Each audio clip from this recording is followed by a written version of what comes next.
A primeira vez que alguém te afronta, você perde.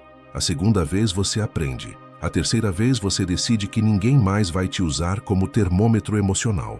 Imagine perder oportunidades, respeito e tranquilidade por reagir a uma palavra.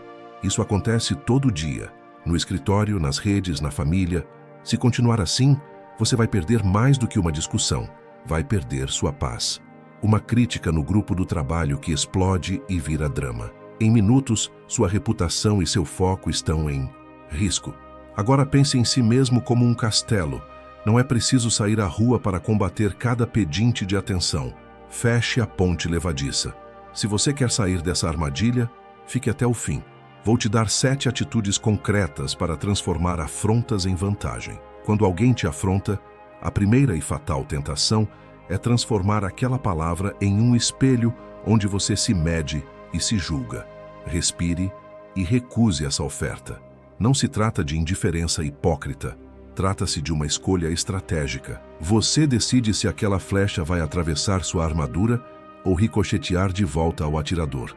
Imagine a cena. No meio da reunião, uma colega solta: "Você não sabe do que está falando." Se você aceita a frase como verdade sobre si mesmo, já começou a perder. Começou a justificar, a explicar, a se encolher. Mas se você a vê como um fragmento do mundo interior dele, a dinâmica muda. A frase deixa de ser uma sentença e vira informação, um sinal de insegurança, inveja ou necessidade de controle que emerge dele, não de você. Pense nisso como olhar através de um vidro embaçado. Limpar o vidro não altera a paisagem do outro, apenas revela que o problema está na lente que ele usa para ver o mundo. Ao despersonalizar, você automaticamente desloca a interação da esfera do ataque para a esfera da observação. Isso não elimina o desconforto imediato, pode até acentuar a tensão, mas te coloca acima do campo de batalha, no nível do general que analisa mapas e probabilidades. Ao invés de reagir com defesa ou agressão, você registra: "Isso me diz mais sobre ele do que sobre mim." E essa frase silenciosa já é uma vitória. Na prática, isso tem uma face concreta. Pare de responder com justificativas. Pare de repetir esforços passados e, sobretudo, pare de explicar emoções. Se alguém grita "você é incompetente", a resposta que você evita é prolongar a defesa. A ação que você toma é nada aparente. Uma pausa, um olhar neutro, a decisão interna de tratar aquilo como um dado a ser arquivado. O efeito sobre o agressor é rápido e cruel para ele. A presença do seu alvo emocional desaparece. Ele esperava uma reação, uma troca calorosa que o validasse. Recebe um vazio. Vazio que revela o exagero daquilo que ele disse. Quem foi projetado para ser agente da ação, aquele que acusa, subitamente precisa preencher o papel de espectador de si mesmo, porque a pessoa que ele queria abalar transformou a afronta em material de estudo e não em drama. Essa mudança não é sutil. Ela transforma o agressor em peça que precisa justificar seu próprio comportamento, expõe a falta de substância do ataque e muitas vezes faz com que ele recue ou se contradiga. Você não só evita o dano, você obriga o outro a mostrar o que o motiva, e quase sempre o que surge é menos nobre do que a fúria sugeria. Faça agora um pequeno exercício mental. Recorde a última vez que você reagiu com imediatismo a uma crítica. Reviva a sensação por alguns segundos e depois imagine, com a mesma cena, que você respira, mantém o rosto inalterado e pensa internamente: "Isso é sobre ele, não sobre mim." Note como a sua energia muda. Note como o conflito perde volume. Essa pequena prática repetida transforma reflexo em escolha. É aqui que a calma deixa de ser reserva e vira arma. Onde na sua vida cotidiana o ato de não aceitar a premissa da afronta mudaria o resultado? Ao fim, lembre-se, despersonalizar não é negar a realidade, nem fugir da responsabilidade quando ela é verdadeira. É o primeiro movimento de um estrategista que escolhe quando entrar em campo e quando observar de longe. Domine essa atitude e você terá começado a reconstruir seu castelo por dentro, uma fortificação que palavras vazias jamais conseguirão derrubar. Quando falamos em refletir, não estamos pedindo para você engolir a afronta ou fingir que nada aconteceu. Estamos ensinando uma ação deliberada que parece, à primeira vista, uma inação, o silêncio calculado. Imagine que cada palavra hostil é uma faísca procurando combustível. A maioria das pessoas, movida pela urgência do ego, joga gasolina, responde, justifica, ataca de volta. O silêncio que você exerce é diferente. Ele é feito, não acidental. É uma escolha consciente de não alimentar o incêndio. No momento em que a ofensa é lançada, você respira, baixa o volume interno e transforma o ruído em um espaço limpo, onde a palavra do outro perde sua potência. Visualize uma cena cotidiana. Alguém te interrompe na reunião com um ataque pontual. Voz alta, intenção clara de desestabilizar. A reação automática seria retrucar. Em vez disso, você mantém a postura. Nada se move na sua expressão facial. O corpo fala uma mensagem simples. Isso não me toca. Segurar essa calma exige prática. Comece pelo físico. Inspire lenta e profundamente. Mantenha o queixo firme, os ombros relaxados e segure o contato visual o tempo suficiente para que o outro perceba que você não foi atingido. Esse olhar sem hostilidade, porém sem fuga, funciona como um espelho impassível que devolve a agressão sem som. Silêncio aqui não é vazio, é tática. Ele cria uma lacuna onde as palavras do agressor ficam desconfortavelmente suspensas, esperando algo que não virá. A ansiedade de quem ataca cresce. A necessidade de preencher aquele vácuo costuma levá-lo a exagerar, a repetir-se, a contrair-se em justificativas improvisadas. Ao negar a reação esperada, você transforma o teatro em exposição. O ator se revela e a encenação perde credibilidade. Você não só resiste ao golpe, você o desnuda. Existe ainda um efeito interno, tão valioso quanto o externo. O silêncio permite que você recupere clareza mental num instante em que a maioria perde julgamento. Enquanto os outros queimam energia emocional, você usa esses segundos para avaliar. Aquilo merece resposta? Precisa ser corrigido? Ou é apenas ruído que deve ser arquivado? Essa lucidez economiza tempo e reputação. Responder após esse intervalo, se decidir responder, será sempre com mais precisão, menos emoção e muito mais autoridade. Pratique o silêncio em situações pequenas antes de tentar nas grandes. Treine manter a expressão neutra por 5 respirações quando alguém te provoca numa conversa trivial. Note como a outra pessoa muda o tom. Observe como, internamente, sua pulsação volta ao normal mais rápido. Com o tempo, esse gesto se transforma em reflexo, não porque você se tornou indiferente, mas porque escolheu agir com disciplina. Quando na última semana, uma reação imediata te custou algo, um sono, uma reputação, um projeto. Imagine a mesma cena com você em silêncio por 5 segundos. Como muda o final? Ao dominar esse silêncio, você deixa de ser personagem do enredo alheio e passa a dirigir a cena. Não é frieza inumana, é uma armadura forjada pela prática. E como toda arte, sua eficácia aparece quando os adversários, acostumados ao espetáculo, se chocam com a calma absoluta e descobrem que, dessa vez, sua mensagem não teve eco. Quando você decide observar com curiosidade, algo sutil e poderoso acontece. A afronta deixa de ser um confronto e vira material de investigação. Em vez de responder com o mesmo veneno, você adota a postura de um estudioso. Olha, escuta e procura padrões. Imagine a cena. Alguém te ataca numa conversa informal, lançando uma frase cortante para te provocar. Em vez de devolver o golpe, você inclina levemente a cabeça, mantém o rosto calmo e presta atenção aos detalhes que ninguém mais nota. O tom que se altera quando a pessoa fala sobre você, as palavras que ela evita, o momento em que repete a mesma queixa em diferentes situações. Cada gesto, cada hesitação é uma pista. Ao transformar a agressão em objeto de estudo, você sai da narrativa emocional e entra na narrativa explicativa. A violência da palavra perde o brilho. O que resta é padrão, contexto, motivo.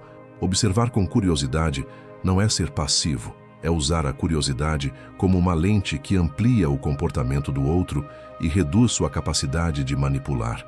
Você percebe se a pessoa costuma atacar quando está insegura em público, se usa provocações para redirecionar a conversa, Se repete ataques quando sente inveja de progresso alheio. Essa leitura muda tudo. De vítima, você vira analista, e analistas têm tempo, silêncio e poder de síntese, coisas que agressores raramente possuem. Quem entrou em cena para desestabilizar se vê obrigado a explicar-se ou a manter o espetáculo diante de um observador que não oferece retorno emocional. Sem plateia que aplauda a agressão, a performance tende a murchar. Na prática, observar com curiosidade exige disciplina. Feche a boca por alguns segundos, escute não apenas as palavras, mas o que as rodeia. Anote mentalmente, ou literalmente se for apropriado, os padrões que emergem. Use perguntas suaves depois, quando conveniente, para testar suas hipóteses. Você parece mais irritado quando discutimos prazos. Isso tem acontecido com frequência? Essas perguntas não acusam, investigam e forçam o outro a sair do papel de atacante automático para o de sujeito responsável por explicar seu próprio comportamento. Qual padrão de comportamento você já viu repetido em quem te confronta? Como mudaria sua resposta se você esperasse o segundo ato antes de reagir no primeiro? Observar com curiosidade transforma cada afronta numa lição sobre quem enfrenta você. E essa lição, aplicada consistentemente, te dá vantagem estratégica. Você deixa de combater fantasmas e passa a desmontar a mecânica que os cria. Essa é uma forma de poder que não precisa gritar para ser temida. Desviar com perguntas não é esquivar nem fingir que não ouviu. É um movimento ofensivo disfarçado de curiosidade, uma manobra que transforma a carga emocional do ataque em um problema lógico que o agressor precisa resolver. Imagine alguém dizendo em tom acusatório: seu trabalho é inútil. Em vez de reagir com raiva ou com justificativas, você solta uma pergunta calma que parece inocente, mas tem a força de uma armadilha. O que, especificamente, você considera inútil nesse trabalho? A pergunta não ataca, exige detalhe. E detalhe é o veneno do ataque vago. O agressor que depende de generalidades para ferir fica exposto quando obrigado a explicar. Ao usar perguntas, você faz duas coisas ao mesmo tempo. Retira o foco de si e exige do outro o esforço cognitivo que ele não estava disposto a fazer quando escolheu a afronta. Em vez de atuar como réu, você vira investigador. Em vez de alimentar a narrativa dele, você a submete à verificação. Perguntas como: qual resultado você espera com esse comentário? Ou pode me dar um exemplo concreto? Transformam a conversa em tarefa. Algo que pede dados, não drama. O tom deve ser seco, quase clínico, sem reprovação nem ternura. Curiosidade aplicada é cortante por sua neutralidade. Há um efeito teatral imediato. O atacante, acostumado a reações previsíveis, fica desconcertado. Sem a vitamina da emoção, sua performance perde energia e coerência. Muitas vezes, ele se contradiz, fica nas pausas ou recua com justificativas fracas. Internamente, você ganha tempo e clareza. Enquanto ele procura prova, você decide se aquela discussão merece seguir, se é um ponto a corrigir ou apenas ruído a ignorar.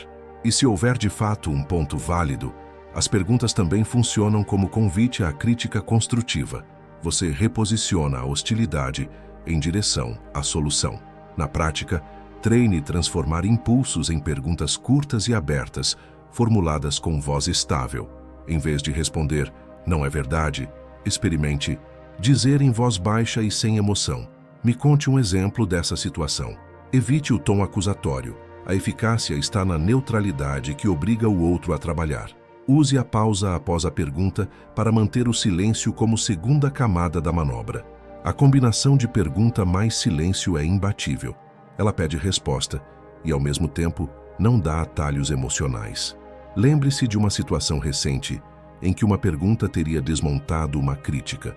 Como teria sido diferente se, em vez de reagir, você tivesse pedido um exemplo? Desviar com perguntas é um ato de autoridade. Você não permite que a conversa se transforme em um espetáculo de emoções. Você a converte em uma sequência de fatos a ser examinada. Domine essa técnica e descobrirá que muitas afrontas simplesmente não sobrevivem quando forçadas a explicar-se. Generalizações são o refúgio dos fracos e a arma favorita dos que precisam ferir sem compromisso com a verdade. Você nunca me escuta. Você sempre erra. Todo mundo sabe que você não serve para isso. Frases assim têm o poder de assombrar porque são amplas, sonoras e difíceis de refutar sem se perder em defesas longas. A chave para desmontar essa artilharia retórica é simples e brutal. Peça especificidade. Ao exigir detalhe, você transforma uma bala de efeito moral em uma questão técnica que precisa ser comprovada. Em vez de entrar no teatro da emoção e reagir, você força a conversa para um terreno que o agressor evita, o terreno dos fatos. Imagine a cena. Um colega, em tom elevado, lança um "Você nunca entrega a tempo". A resposta que destrói a acusação não é um ataque de volta, nem uma justificativa imediata. É uma solicitação serena de evidência. Quando exatamente isso aconteceu? Você pode me dar um exemplo concreto? Essa pergunta, feita sem rancor e com voz neutra, tem o poder de desmontar o ataque por 3 caminhos. Primeiro, obriga o acusador a sair da generalidade confortável e a trabalhar, a buscar datas, situações, provas, algo que ele raramente tem preparado. Segundo, cria um espelho. Se ele não consegue apontar um episódio específico, a afirmação revela-se vazia. Terceiro, quando o detalhe existe, você o recebe em forma de dado, o que permite responder com correção pontual, não com emoção. Há uma virada narrativa poderosa nesse movimento. Quem entrou com a intenção de ferir se transforma em testemunha. Ele passa de acusador para relator, perde o palco do julgamento instantâneo e é obrigado a demonstrar o que disse. Muitas vezes, diante do pedido de especificidade, o atacante gagueja, muda o foco ou admite que exagerou. Quando há de fato um ponto legítimo, o detalhe permite que você trate o problema de forma objetiva, corrija, explique ou combine ações, e assim converta conflito em progresso. Quando não há, a falta de prova é a própria sentença contra a acusação. Na prática, formule sua pergunta de modo curto e direto. Dá-me um exemplo dessa situação? Pode apontar quando isso ocorreu? Que comportamento específico você observou? Faça isso com calma, sem indignação, e mantenha silêncio após a pergunta. O silêncio é o aliado que impede o salvamento retórico do acusador. Ele aumenta a pressão para que a generalidade se sustente com fatos, e a maioria não o faz.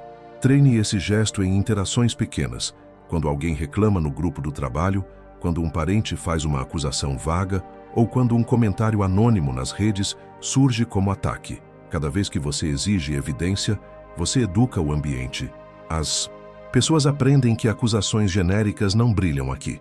Lembre-se de uma acusação vaga que te irritou recentemente. O que teria acontecido se, em vez de reagir, você tivesse pedido um exemplo concreto? Pedir especificidade não é fechar-se à crítica, é exigir que ela venha com responsabilidade.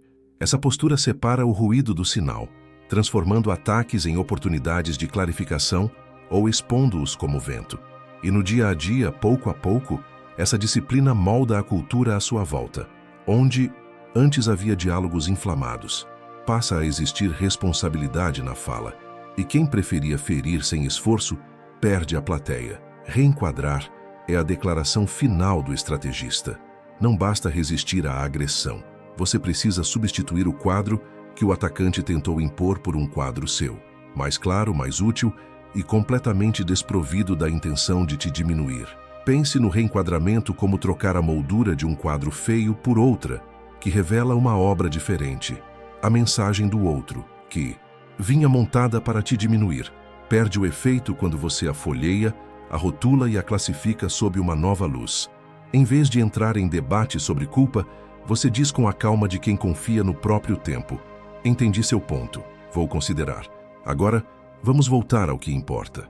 Nesse pequeno movimento, a conversa deixa de ser duelo e volta a ser ferramenta. Imagine uma reunião que descarrila. Alguém te ataca pessoalmente sobre um atraso, transformando o problema em espetáculo. Você já passou pelas etapas anteriores. Despersonalizou, refletiu, investigou e pediu especificidade. Agora, com a informação do outro exposta ou sem sustento, você toma o leme. Ao reenquadrar, você redefine o objetivo coletivo, por exemplo, de quem errou para qual solução nos tira do impasse. Isso reduz tensão e converge energia para o que realmente produz valor. A virada é quase instantânea.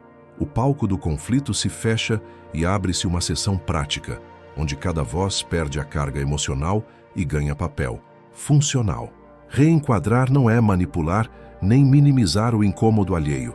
É escolher a narrativa que rege a situação. Você pode nomear a fala do outro como feedback, ruído ou sinal.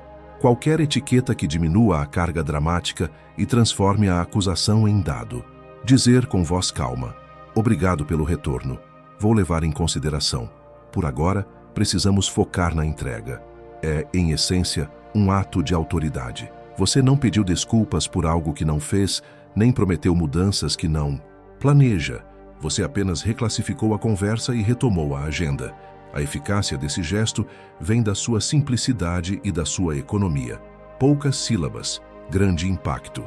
Há ainda um efeito social importante.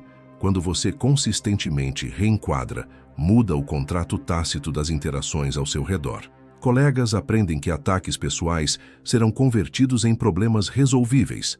Familiares percebem que dramas não geram respostas emocionais fáceis. Adversários entendem que a sua presença não é palco para espetáculo. Isso reduz a frequência das afrontas e eleva a qualidade dos diálogos. Mas, reenquadrar com firmeza e elegância cria um espaço onde críticas construtivas são bem-vindas e ataques vazios perdem audiência.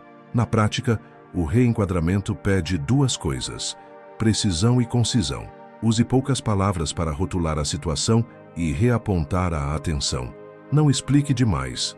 Não se desculpe quando não deve. Simplesmente imponha o novo enquadre e siga. Se necessário, ofereça um gesto prático que confirme o novo rumo. Um compromisso de ação breve, um lembrete do objetivo comum ou o retorno ao tema principal da reunião. Isso demonstra que você não só controla a narrativa, mas também propõe solução. E liderança é exatamente isso: transformar problema em trabalho. Em que situação recente você poderia ter encerrado um conflito com uma frase curta que mudasse o foco da conversa? Visualize a cena e ensaie mentalmente as palavras que trariam a conversa de volta ao propósito. Reenquadrar é o golpe final que confirma sua vitória estratégica. Não é dominação vazia, é a arte de impor ordem quando alguém tentou semear o caos. Domine esse gesto e as pessoas deixarão de ver você como alvo. Começarão a te ver como referência. Alguém cujo tempo e objetivo não são distraídos por pequenas provocações. Saber impor limites é o último gesto de respeito que você pode oferecer tanto a si mesmo quanto àquela relação que ameaça se perder em insultos. Não se trata de punição, nem de autoritarismo gratuito. É preservar o território interno e sinalizar que nem toda briga merece sua presença. Imagine uma conversa que saía do trilho e passa a consumir tempo, reputação e energia. Palavras que se repetem, ataques pessoais que viram rotina, alguém que insiste em transformar todo encontro em palanque. Levantar a ponte levadiça nesse contexto não é fraqueza, é economia emocional. É decidir que o campo de batalha não é seu e que o preço da permanência ali é alto demais.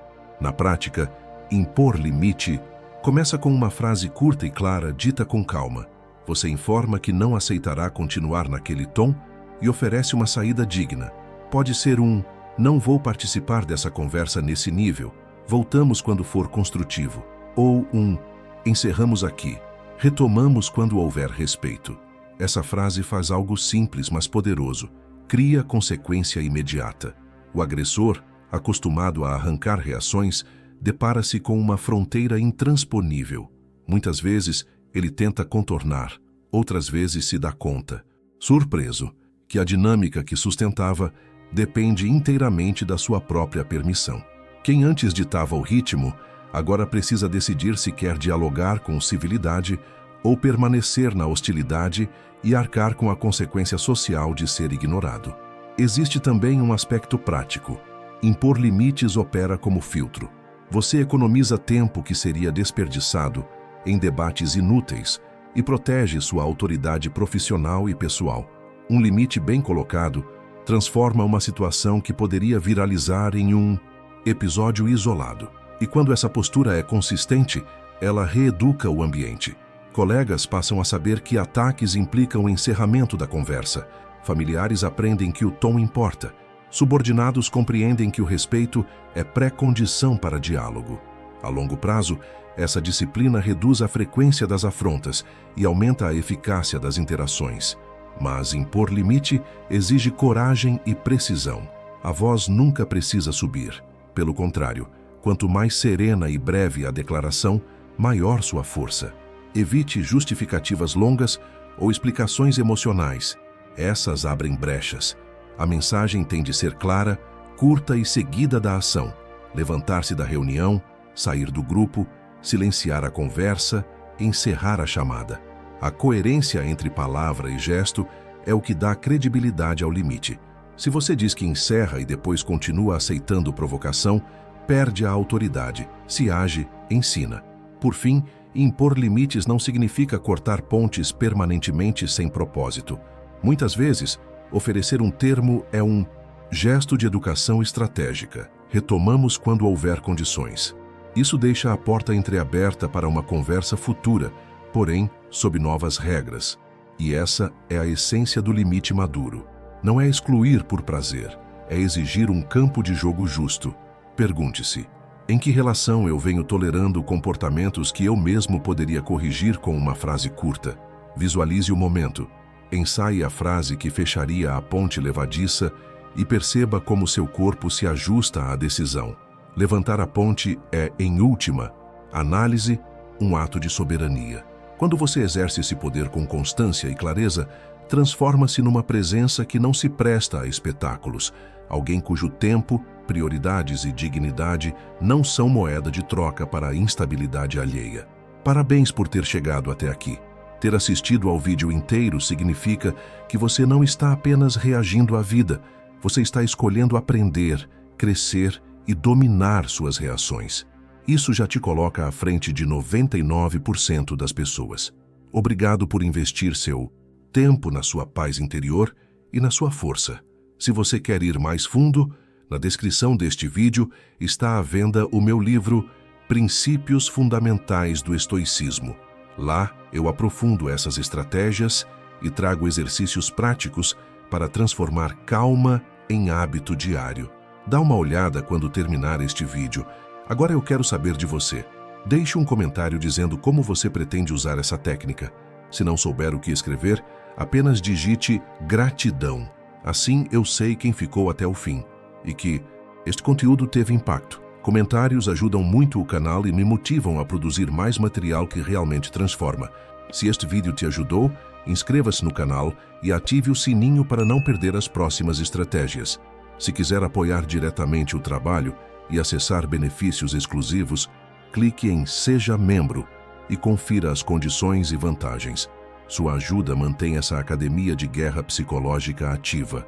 Por fim, vou deixar aqui na tela 2 vídeos recomendados que complementam exatamente o que vimos hoje. Aperte para continuar aprendendo. Um deles mostra exercícios práticos para treinar o silêncio calculado. O outro traz respostas prontas para as provocações mais comuns do dia a dia. Assista um dos 2 agora e aplique o que aprendeu. Você fez bem em procurar sabedoria. Continue treinando, volte contar seus resultados nos comentários e lembre-se, sua calma é sua arma. Até o próximo vídeo.